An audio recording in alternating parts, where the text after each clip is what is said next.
Right now I'm about to make a video where there's nothing that you could say in response to this, okay? I'm going to prove it. It's going to be very, very simple, that these guys lie to you and you believe them. Whatever they say, you're like, yup, speaking the truth. And they just throw out just bullshit that they pull out of their ass and you believe them. Okay. Precise Presenter just did a video about fighting and boxing odds, right? And he did Ward versus Golovkin, and he said that I couldn't find a Ward brand odds.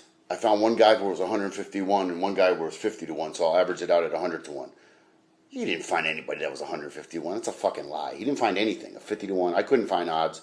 He didn't find 151. That's a fucking lie, okay? He's lying, okay?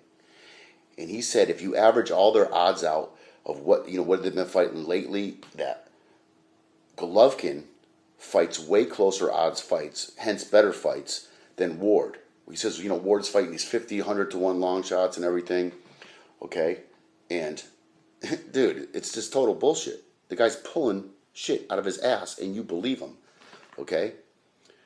I don't know what the brand odds are.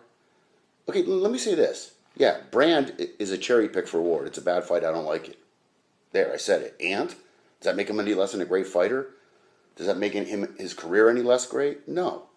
And he's fighting Kovalev next. That's why they're doing all this, because they know he's fighting Kovalev next, and they know he deserves props, so they're putting him down as much as they can now.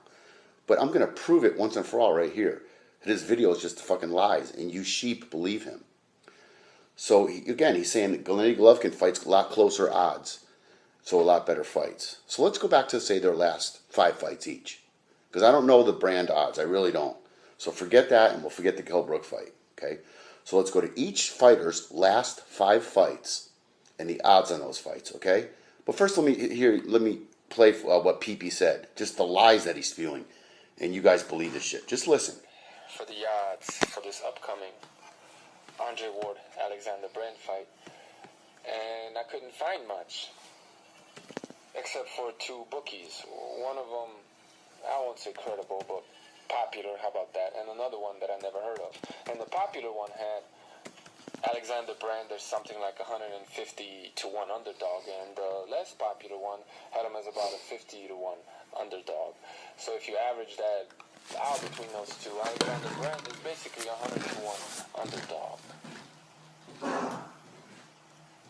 But you're getting upset because Triple G is fighting a 6 to 1, 7 to 1 underdog. While you're excusing Andre Ward because for fighting a 100 to 1 underdog because he's going to be fighting a 50-50 fight next. Or so we think. Alright, well, if we're going to be looking into the future and taking the average rating of the odds, let's say, or the size of the underdog in the fight. If this is a 100 to 1 underdog in Andre Ward's next fight, and his next fight is basically 50-50, meaning 1 to 1, on average, Andre Ward is still fighting a 50 to 1 underdog and doing it once a year. Triple G, on the other hand, is fighting 3 to 4 times a year, and the average size of the underdog that he is fighting is, I would say, about 10 to 1, 9 to 1. So still about 5 times better than what Andre Ward is doing, except he's doing it 3 times a year as opposed to once a year. So maybe 30 times better. As far as giving us competitive fights, entertaining the boxing fan, Triple G is still doing about 30 times better of a job than what Andre Ward is doing. But maybe that's a little bit too analytical and, too mathematical for a lot of people out there. I don't know. What's my point? One guy is being given a break for fighting complete and utter mismatches, and people are averaging out those complete and utter mismatches in what's to be a 50-50 fight, right? They're looking into the future and excusing Andre Ward now for the things he's doing now by looking into the future, right? And averaging future encounters against all these mismatches he has had recently, one after another. Why can't we give Triple G the same benefit of the doubt? If he is fighting all these mismatches, at the very least, they're only about on average, and I feel like I'm being generous to Andre Ward here. On average, they're about 10-1 You're a liar. mismatches, right? On average, Three times 10 a to year. 1. How it works for some of you that don't know, if like, say it says Andre Ward minus 300, every $100 is 1. So minus 300 is 3 to 1. But it might say the other guy, like, Barrera, plus 400. You don't go with that. You go by whoever the favorite is, and however 100 minus whatever, and each 100 is 1. So therefore, Ward would be a 3 to 1 favorite. If he's minus 900, he's a 9 to 1 favorite. In other words, you win $900 if you put up 100. If you're, minus 10,000, you're 100 to 1 favorite. Okay. And you can cherry pick if you go through the odds. You can cherry pick to suit your favor in arguments. Like I found Kovalev 100 to 1 odds against Chilemba, and then I found him 60 to 1 odds against Chilemba. Both are just huge. Like most casinos aren't even going to take those bets. They'll list the odds, but they're not going to take those bets. Those are huge odds. 5 to 1 and under are usually pretty close fights. It depends on who's betting which way. Once you get over 20 to 1, they're complete mismatches. Not a puncher's chance in hell. Okay. So let's go back. He just pulled that whole diatribe out of his fucking ass. He could not be more wrong. Okay.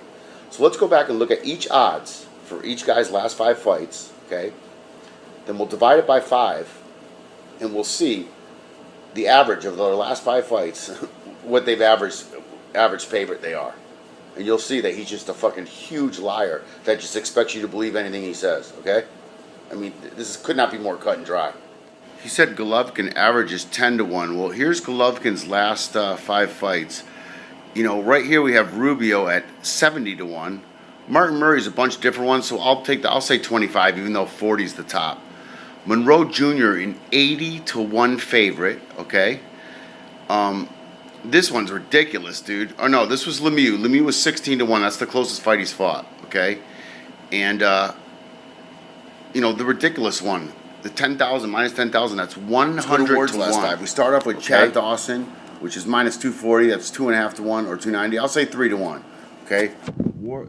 Chad Dawson is a close fight. Close fight odds. Everybody was glad he fought that fight. So that's a very close fight. 3 to 1, right? What's next? Edwin Rodriguez, 7 to 1, plus 695. So that's 7 to 1, right? And what's next after that? Barrera, Ward was 7.5 to 1. I'll even say 8, okay? And I know Paul Smith, that was a cherry pick. That was 50 to 1. And Froch was 3 to 1, okay? So as you can see, it's fucking ridiculous how close Ward's fights are, and he just lied, bro. Okay, but let's average them out. If you add up all the, Golovkin's numbers over his last 6 fights, he averages his last 5 fights is 59 to 1. 59 to 1 is what Golovkin averages. That is by far the worst 5-fight average in the history of the middleweight division. No middleweight has ever had a 59 to 1 ratio of cherry picks. So there you have it, dude. So if you add up Golovkin's, like I said, it's a 59 to 1, okay? And you add up Ward's last 5 fights, he averages a 14 to 1 because that Paul Smith killed him at the 50 to 1, okay? So as you can plainly see, this dude's totally lying through his teeth. And all his, subscribers are like, well, one guy's like, I wonder what Tito's got to say now, just the facts. This is what Tito's got to say now, okay? With facts, with sources, okay? Golovkin gets way worse mismatches than fucking Ward. Are you stupid? Okay? And Chilemba was a bigger mismatch than Sullivan Barrera. Way bigger. And don't even pull that's just because Kovalev's better, because right now, Ward is favored to beat Kovalev. I mean, you have no retort to this. None. Nothing. Goodbye. Fucking put your do-rags on and roll. Now again, this PeePee thinks he's outsmarting me. He thinks he's playing chess and I'm playing checkers. It's like, I know what he's doing here. He's dangling a trap, okay? With all these odds things. He's put the last few videos out with odds. He's setting a trap, right? What he wants me to do is this video, saying all the Golovkin high odds, and me do the video that I just did, then he could say, aha, Well, now Golovkin's doing a fight that's 8 or 9 to 1 odds. So he's fighting better competition. That's what you wanted, right? This is all a trap. I get that. That's not the point, okay? The point is Golovkin's been fighting all bums at 160, and now he's going down to 147 and pulling guys up. That's the fucking point, dude. Okay? You're not smarter than me, okay? And also, gambling really isn't what, you know, the bookies don't say, okay, I think this guy is 6 times better, so it's 6 to 1. That's not it, okay? The way they set the lines is how they think people are going to bet, okay? So Kell Brook is popular and he's the A side in this fight, so a lot of people are going to bet on Kell Brook no matter what, okay? That's what brings the odds down. So this fight is much more than an 8-9 to 1 fight, much more. But a lot of people are going to bet on Kell Brook, and that's how the bookies set the line. So, you know, you're not slick. I know what you're doing. See, you know, and I know you're quote-unquote not watching this PeePee and Thunderdome too because you guys never ever watch these videos. Yet at the beginning of every one of your videos, you're like, these guys are saying this. How do you know that? I don't know. Well, since you're not watching, maybe you can have someone go and tell you this. You know, once again, PeePee and Thunderdome, once again, 2 words. I win.